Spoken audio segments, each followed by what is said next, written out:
Hey guys, Natasha with the Day with Ethel vlog.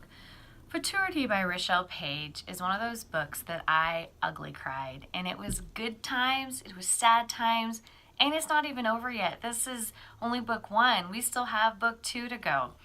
And I love this story. I even reached out to Rochelle and told her how beautiful she wrote in this story, because the way Faith's story is written, I could so see this being a true story. It is so well developed. Faith grew up in the foster care system, and her foster family was not the best for her when she was a child. And she ends up getting sick.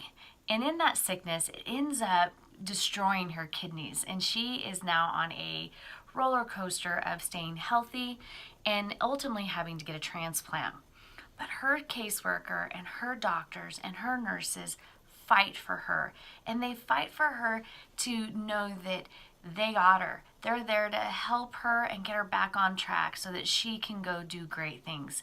They know it. Her name, Faith, is going to go for it. So Faith is on this journey to thank anyone. She goes to college. She's working so hard to get a degree in caseworking that she ends up getting interviewed by the university. The university wants to kind of showcase, here's a kid in foster care program that is doing great things that you can do this too. And a lady that is very well off decides to be the cause, like to help out. And as she's helping, this wealthy lady ends up helping her out. She's like, my son needs to get enlightened by this. And Faith ends up meeting Dillon. Dillon ends up being the knight in shining armor, the guy that you fall in love with. I fell in love with him, and he's fictional. I fell in love with his heart and his soul because he's wealthy and he's been given stuff, but he wasn't born with a silver spoon in his mouth. He knows the work ethic, and he is Faith's next biggest cheerleader. He's constantly supporting her and telling her to do great things.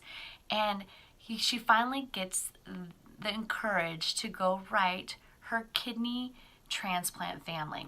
And so she's talking to her doctor and her nurses, and they said, we can't tell you who it is, but write us a letter and we're going to help you find that family.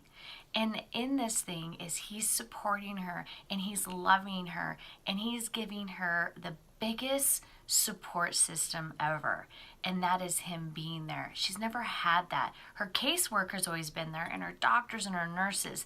She's never had someone in her corner, and now she has Dillon. And fate brought these together, but is fate gonna tear them apart? And that's what I love about this. I don't know what's gonna happen in book two, and my heart is just breaking because I need to have it soon. But I loved how Faith's journey, she could have easily, when she was a child, given up when her foster family didn't do anything for her when she was sick, didn't have the hope when she knew she was at the end probably of her life, until that phone call came that she got her kidney. And that's what I love. This girl has given so much strength that she's going to do great things as she gets older. And we see that as she grows through this book. And she finally finds love, and it's Dillon. But is it enough? Is fate going to tear them apart again? So, it's in the links. This is book one. This is Fortuity. The next one's Serenity, and it's coming out soon. So guys, get this book. It is well worth it. It's KU Unlimited too. So